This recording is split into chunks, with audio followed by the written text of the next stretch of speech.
बिस्मिल्लाहिर्रहमानिर्रहीम। आज तक के मुअज़्ज़ज़ नाज़रीन अस्सलाम वालेकुम।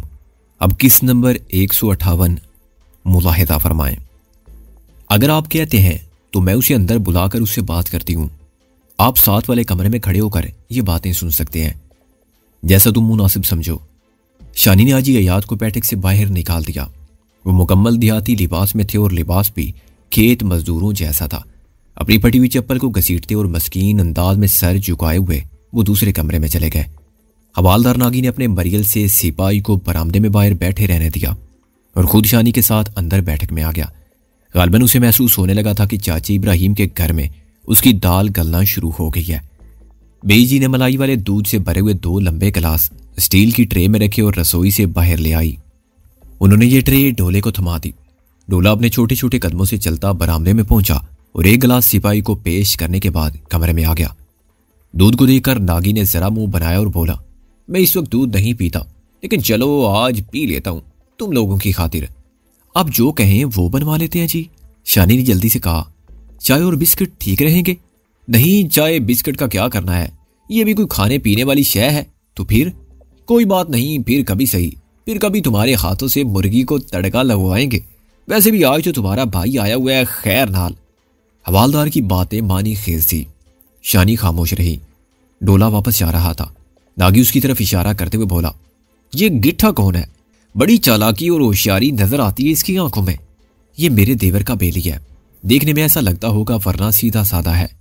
अनवर नागी ने रानो नामी असील भैंस का खालिस दूध पीकर लंबी डिकार ली और मौजू बदलते हुए बोला, बड़े थानेदार साहब परसों भी कह रहे थे कि इब्राहिम और उसके भतीजे और भतीजे के यार तीनों को चौकी में पेश करो। वो कच्ची रिपोर्ट को पक्का करने का भी कह रहे थे। मैंने कह सुनकर बाहर टाल दिया। अगले हफ्ते वो 1.5 महीने की छुट्टी पर जा रहे हैं। हो सकता है कि मुदाई भी दोबारा ना आए और बात आई गई हो जाए। वैसे तासीराते पाकिस्तान की दफा 363 और 365 कोई एवं शैवें नहीं होती। इनमें राजीनामा होता है, ना जमानत शमानत होती है। 7 साल तक कैद हो सकती है और जुर्माने इसके अलावा होते हैं। खैर नार 2-3 मिनट तक अपनी बेपनाह कानून दानी और लापतनाई इख्तियारात का रोब गांठने के बाद नागी ने सिगरेट सुलगाई और बेकार में अपने बोसीदा मोबाइल फोन से छेड़छाड़ करने लगा।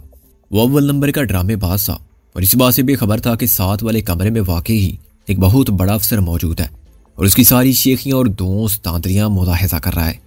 मोबाइल को अपनी जेब में रखने के बाद नागी ने एहतियात से दाएं बाएं देखा और जेब में हाथ डालकर तलाई चूड़ियां निकाल ली।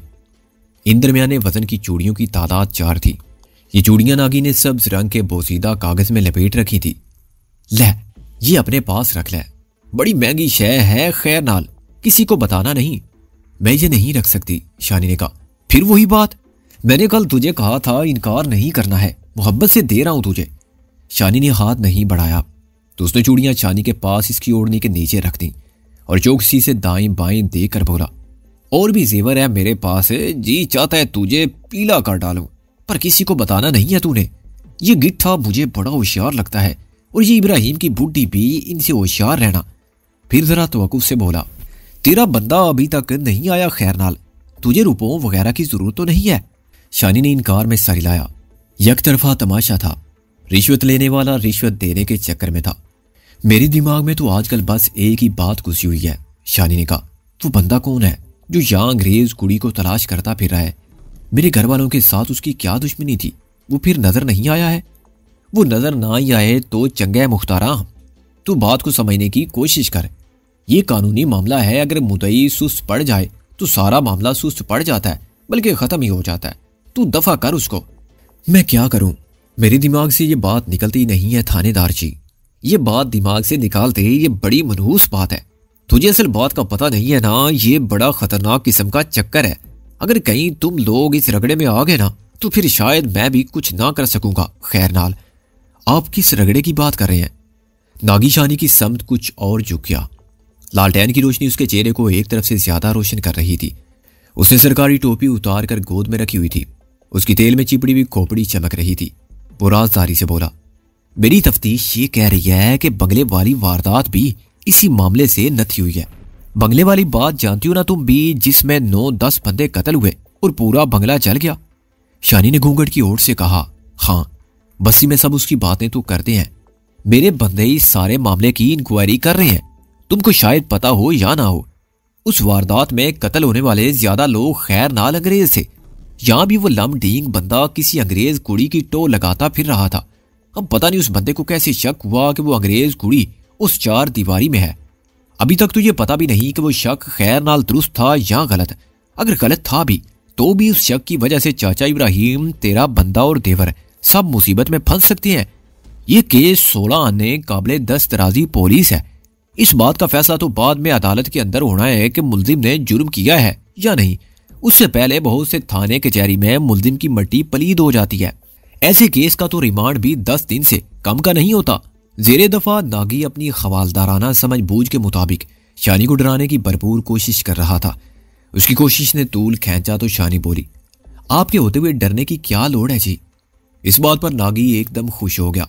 उसने मूंछों पर हाथ फेरा और ललचाए हुए अंदाज में बोला, मुख्तारा जरा ये कड़े पहनकर तो दिखा दे। शानी ने नफी में सर हिलाया। नहीं। तो फिर कब? नागी ने लर्जा आवाज में पूछा। फिर कभी। इस बात ने नागी को एकदम निहाल कर दिया। शायद उसका बस नहीं चल रहा था, वरना वो शानी के कदमों में लेट कर कुत्ते की तरह दुम हिलाने लगता। वो जरा सा मजीद बेतकल्लुफ होकर बैठ गया। उसने नया सिगरेट सुलगाया, मुट्ठी में दबाकर लंबा कस लिया। स्याह मूंछों के ऊपर से धुएं की 2 लकीरें छोड़कर वो बोला, तुझे एक राज की बात बताता हूं मुख्तारा। मेरी प्रमोशन होने वाली है खैर नाल। ये क्या होती है? तरक्की। समझ ले, मैं ज्यादा बड़ा अफसर बनने वाला हूं। गड्डी शड्डी भी मिलने वाली है मुझे, और एक नौकर भी मिलेगा घर का सारा काम करने वाला। तरक्की किस तरह? देख मुख्तारा, ये बात मैंने अभी तक किसी को नहीं बताई, बस तुझको बता रहा हूं। और तुझे इसलिए कि तू मुझे बड़ी अपनी अपनी सी लग रही है। जरा बंगले में लगने वाली आग की वारदात बड़ी घुम्मन घेरी वाली है। दरअसल बंगले में लगने वाली आग की वारदात बड़ी घुम्मन घेरी वाली है। मेरी तरह 2-3 और अफसर भी इसकी इंक्वायरी कर रहे हैं। जिसने भी इस वारदात का खोज लगा लिया था उसकी तरक्की और 1-2 मेडल पक्के हैं। मेडल समझती है ना तू? तमगे यानी सोने के बल्ले वगैरह। शानी ने इस बात में सर हिलाया। वो बात जारी रखते हुए बोला, दरअसल इस वारदात में वो लमडींग बंदा उसी तरह है जिस तरह ताले में चाबी होती है। अगर वो बंदा मुझे दोबारा मिल जाए ना तो उससे बड़ा कुछ पता चल सकता है। तो आप उसको ढूंढ रहे हैं रात दिन मुख्तारा, इसलिए तो पिछले 3-4 दिन से तुम्हारे पास नहीं आ सका। वैसे तुझे याद करता रहता हूँ।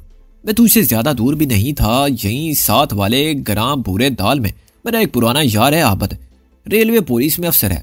मैं उसी के घर में था, बल्कि आजकल मैं ज्यादा टाइम उसी के पास गुजारा हूँ। समझो हम दोनों मिलकर ढूंढ रहे हैं उस लमडींग को। कोई खुराक खोज मिला है। नागी दबे दबे जोश से बोला, अगली मुलाकात में बताऊंगा।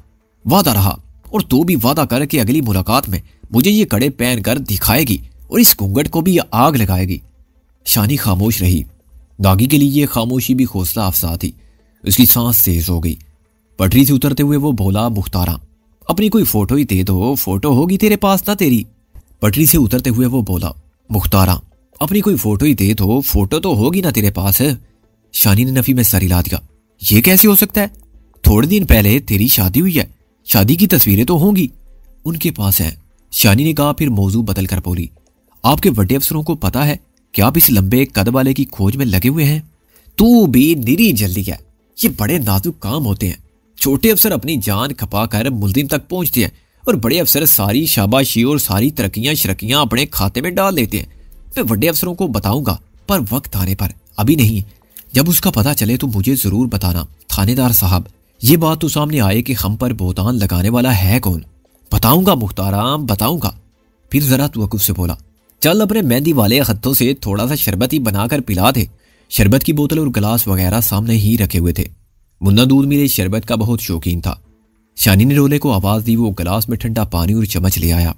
शानी ने गिलास शरबत बनाकर खवालदार नागी की तरफ बढ़ा दिया। शानी से गिलास लेते हुए उसने अपने हाथों की उंगलियों से शानी के हाथों की पुश्त को मानी खेज अंदाज में छुआ। फिर शानी की यानी देखते हुए पूरा गिलास एक ही सांस में खाली कर गया। वो जैसे शरबत नहीं, शानी को पी गया था। घूंघट की ओट में शानी गुस्से से तप रही थी, लेकिन वक्त का तकादा था कि वो अपना रूप बरकरार रखे। मूंछें साफ करके वो बाजारी अंदाज में बोला, ऐसा मीठा शरबत पहले कभी नहीं पिया। इसमें क्या घोला है भाई? गिलास शानी को वापस थमाते उसने फिर पहले वाली हरकत दोहराई और अपने तई बहुत खुश नजर आने लगा। वो अपनी जगह से उठकर बोला, अच्छा मुख्तारा, 1-2 दिन में फिर आऊंगा। तुझे उस लम ढींग के बारे में कोई खबर सुनाऊंगा खैर नाल। शानी ने इस बात में सर हिला दिया। वो जाने के लिए वापस मुड़ा और हस्बे आदत जाते जाते फिर रुक गया। शानी की तरफ 2 कदम चलने के बाद सरगोशी के अंदाज में बोला, वैसे मेरा मशवरा तो चाहिए है कि तेरे बंदे और देवर के लिए भी अभी वो हफ्ता 2 हफ्ते दाएं बाएं रहे तो अच्छा है। घर आएंगे तो फिर उनसे पूछगछ भी जरूर होगी और हो सकता है कि बड़े थानेदार साहब उनको चौकी ही बुला लें। मेरी बात समझ रही है ना? समझ रही हूं, शानी ने कहा। ठीक है, 1-2 दिन में आऊंगा। मौका हुआ तो तेरे हाथ की भुनी हुई मुर्गी भी खाऊंगा। वो लंबे डग भरता हुआ बाहर निकल गया। बरामदे में सिपाही भी उठ खड़ा हुआ था। उनके जाने के थोड़ी देर बाद शानी और हाजी अयात एक बार फिर आमने सामने बैठ गए। ऐसे ही लोग इस महकमे को बदनाम कर रहे हैं, हाजी अयात ने तासिफ से कहा। लेकिन आप जैसे और इंस्पेक्टर शाह जैसे लोग भी तो इसी महकमे में हैं। हाजी अयात खामोश रहा। उसने शेखी खोरे करप्ट नागी की सारी बातें सुनी थी। अब उसकी पेशानी पर सोच की गहरी लकीरें दिखाई दे रही थी। क्या सोच रहे हैं हाजी साहब? शानी बीबी, यह हवालदार इस वक्त वाकई हमारे काम का बंदा है। इससे कुछ मालूम करने के लिए हमारे पास 2 ही ऐसे रास्ते हैं। एक तो यह कि ये जिस तरह चल रहा है इसे चलने दिया जाए और इस पर नजर रखी जाए। दूसरा यह कि इसे गर्दन से पकड़कर सामने बिठा लिया जाए और डंडे के जोर पर इससे काम लिया जाए। आप क्या मुनासिब समझते हैं? डंडे के जोर पर काम लिया गया तो फिर 1-2 मसले पैदा होंगे। ये 4 दीवारी जो तुम्हारी पनाहगाह बनी हुई है ये भी सामने आ जाएगी। मुकामी पुलिस को इस घर का रास्ता मिल जाएगा। यही बात मेरे जहन में आ रही है। तो फिर बेहतर यह है कि पहले तरीके पर अमल किया जाए। मैं इंस्पेक्टर हफीज खान को किसी तरीके से यहीं छोड़ जाता हूँ। यह अपने काम का बहुत माहिर बंदा है। बेच बदलकर इसने कई नामी गिरामी बंदे पकड़े हैं। नागी ने इसे देखा नहीं, ये भी अच्छा ही हुआ है। मैं इसे नागी की निगरानी पर लगा देता हूँ। ये उसके आसपास रहेगा। अगर खुदा न खासा नागी ने तुम्हारे लिए किसी तरह का मसला बनाने की कोशिश की तो ये उससे अच्छी तरह निपट लेगा। मेरा नहीं ख्याल कि नागी मेरे लिए कोई मसला बना सकता है। अगर कोई ऐसी बात हुई तो भी अजमल खान जहां मौजूद है वो बड़ा चौकस और निडर शख्स है। बल्कि मेरी राय में तो आप अगर मुनासिब समझे तो नागी पर नजर रखने के लिए भी, लेकिन नहीं, अजमल को तो वो अच्छी तरह जानता है। शानी ने अपनी राय खुद ही रद्द कर दी। हाजी अयात ने तलाई कड़ों की तरफ देखते हुए कहा, पता नहीं इस खबीस ने ये किसके हाथों से कौन सा डरावा देकर उतरवाए होंगे। इनको संभाल कर रखना, ये इसके खिलाफ सबूत के तौर पर इस्तेमाल हो सकते हैं, जैसे आप मुनासिब समझे। और शानी बीबी, तो बिल्कुल ठीक लाइन पर जा रही हो। किसी बड़े मकसद के लिए किसी वक्त थोड़ी सी परेशानी या शर्मिंदगी बर्दाश्त करना पड़ती है। हवालदार से अपना रवैया उसी तरह नरम रखो। उम्मीद है कि अगली मुलाकात में वो काफ़ी कुछ बक देगा। हाजी अयात तकरीबन 3 घंटे तक इब्राहिम के घर में रहा। अजमल खान और इंस्पेक्टर हफीज़ भी आते यानी फार्म की सैर करके वापस आ गए। इंस्पेक्टर हफीज़ खान एक खुश खल्क और खुश गुफ्तार शख्स था। हाल ही में उसकी शादी हुई थी। उसे देखकर न जाने क्यों शानी को इंस्पेक्टर शाद याद आ गया। बड़े डेरे की खूनरेज लड़ाई में इंस्पेक्टर शाद ने जिस तरह अपनी नौकरी और जान खतरे में डालकर इनकी मदद की थी और इन्हें मौत के घेरे से निकाला था, वो यादगार था। ये लोग पुलिस मुलाजिम होने के साथ साथ हाजी अयात के वफादार दोस्तों की हैसियत भी रखते थे। अजमल खान ने कुकिंग में अपनी महारत का बड़ा अच्छा सबूत दिया और मेहमानों को ऐसी देसी मुर्गी बनाकर खिलाई जिसमें तले हुए आलू भरे थे। सब ने शौक से खाना शुरू किया, लेकिन खाने के दौरान में पता नहीं किस तरह रुस्तम और नासिर का जिक्र शुरू हो गया। सबका मूड बदल गया। हाजी अयात ने बेदिली से चंद नवाले मजीद लेकर हाथ खींच लिया। दूसरों ने भी ऐसा ही किया। रुस्तम से शुरू होने वाली बात उसकी कटी हुई टांग और फिर वड्डे डेरे की खून रेजी तक पहुंच गई। इन वाकयात का दुख हाजी अयात के चेहरे पर बड़े नुमायां रंगों में दिखाई देने लगा। शानी ने भर कर कहा, कितना अच्छा होता अगर वो कत्ले आम रुक जाता। हाँ, वो रुक सकता था, हाजी अयात ने कहा। इंतजामिया डाकुओं से बातचीत कर रही थी। बारूदी सुरंगों की वजह से इंतजामिया दबाव में थी। आम माफी का ऑप्शन भी जेरे गौर था।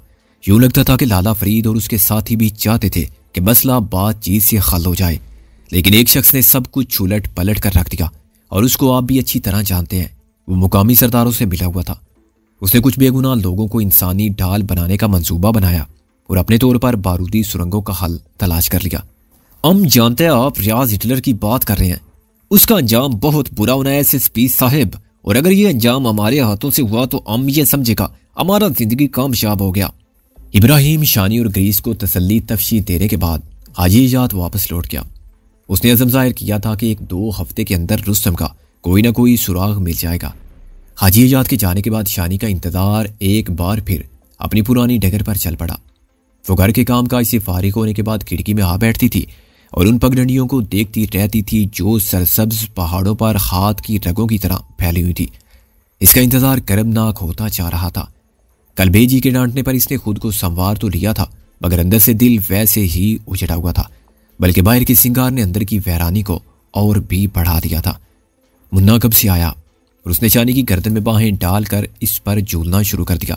ताती, तुम खिड़की में किसका लस्ता देखती हो? तुम्हारे अंकल का। वो क्यों नहीं आते?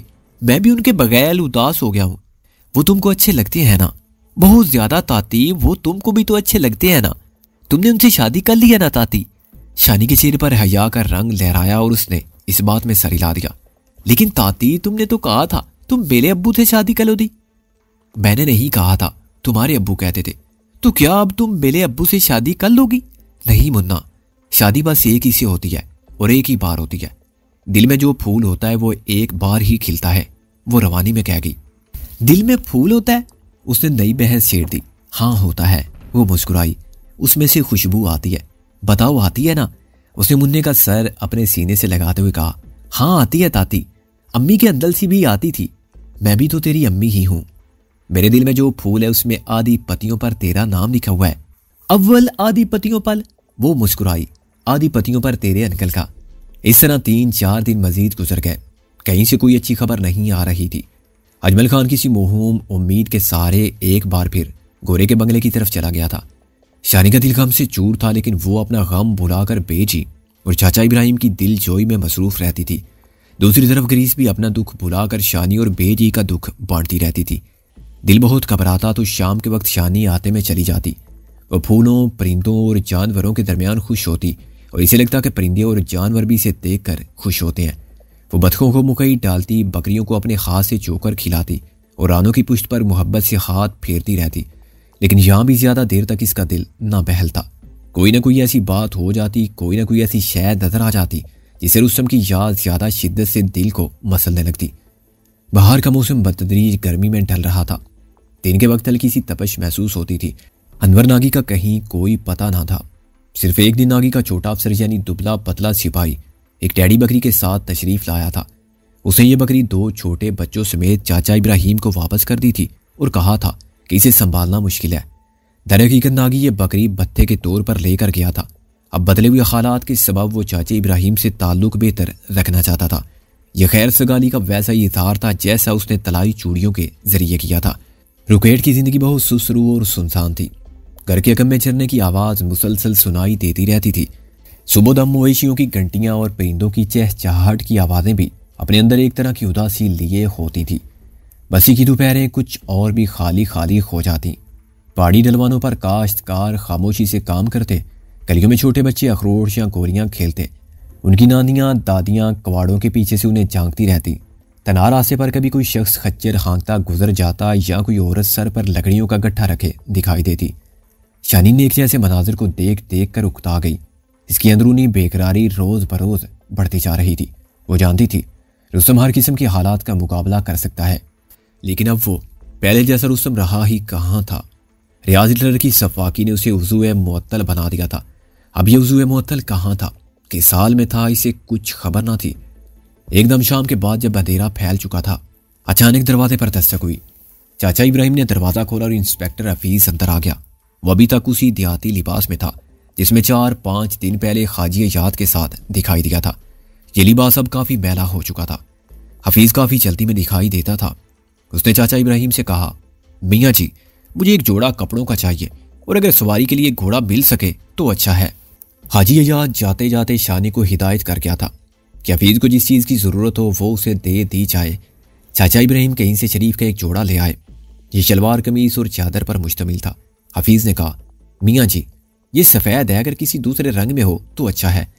चाचा इब्राहिम ने कहा, बेटा फ़िलहाल तो ये ही मिल सका है। फिर ज़रा तवक्कुफ से बोले, अच्छा मैं कोशिश करता हूँ। कुछ देर बाद वो एक ब्राउन शलवार कमीज ले आए। हफीज़ मुतमईन हो गया। चाचा इब्राहिम ने उसके लिए एक घोड़ी का इंतज़ाम भी कर दिया। हफीज़ सूरत ही से भूखा दिखाई दे रहा था। साफ पता चल रहा था कि उसे अच्छे खाने और भरपूर आराम की ज़रूरत है। खाना तकरीबन तैयार था। शानी रोटी पका रही थी। उसने चाचा इब्राहिम से कहलवाया कि वो खाना खा कर जाए। भुने हुए गोश्त की खुशबू ने जैसे चंद लम्हों के लिए उसके पाँव जकड़ लिए, लेकिन फिर ड्यूटी का ख्याल गालिब आ गया। नहीं मियाँ जी, मुझे जल्दी जाना है, वो बोला। शानी ने दरवाजे की ओर से पूछा, हवालदार नागी कहाँ है इंस्पेक्टर? वो साथ वाले गांव में भूरे वाल में है। अभी थोड़ी देर बाद उसे अपने यार आबद के साथ ऊपर उच्चे गरां की तरफ जाना है। मैंने उसके पीछे जाना है, ये बड़ा जरूरी है बीबी। अगर कल वापसी होगी तो मैं शाम के बाद आऊंगा और आपको तफसील बताऊंगा। तुम्हारा क्या ख्याल है? वो उसी लंबे कद वाले बंदे को ढूंढ रहा है? वो किसी को ढूंढ तो रहा है बीबी, पर अभी मैं पूरे यकीन से कुछ नहीं कह सकता। वो परसों भी एक जगह गया था और एक मस्जिद के इमाम साहब के अलावा 2 और बंदों से भी मिला था। इंस्पेक्टर की उजरत देकर शानी ने कहा, बेहतर तो ये था कि तुम खाना खाकर जाते, लेकिन अगर तुम्हें जल्दी है तो फिर मैं तुम्हें टिफिन में दे देती हूँ। इंस्पेक्टर हफीज इनकार करता ही रह गया। शानी ने जल्दी जल्दी उसके लिए रोटी, सालन और चावल टिफिन में पैक कर दिए। ये शख्स इंस्पेक्टर शादी की तरह शानी को आम पुलिस वालों से काफी मुख्तलिफ लगा। ये पढ़ा लिखा और खुश गुफ्तार था, जिस्म चुस्त था और उसे देखते ही अंदाजा हो जाता था कि काहली इसे छू कर भी नहीं गुजरी है। ग्रीस को 2-3 दिन से बुखार था। दोनों बच्चों की जिम्मेदारी मुकम्मल तौर पर शानी ने संभाल रखी थी। बच्चों को खाना वगैरह खिलाकर शानी उस कमरे में पहुंची जहां इंस्पेक्टर हफीज ने लिबास बदला था। लिबास बहुत ज्यादा मैला नहीं था। हफीज ने गालबन इसलिए बदला था कि नागी की निगरानी करते हुए वो मुसलसल एक ही लिबास में नजर आना नहीं चाहता। इंस्पेक्टर हफीज के कपड़े उठाकर शानी ने धोने वाले कपड़ों में रख दिए। ऐसे करते हुए शानी को शलवार के नेफे में किसी सख्त चीज का एहसास हुआ।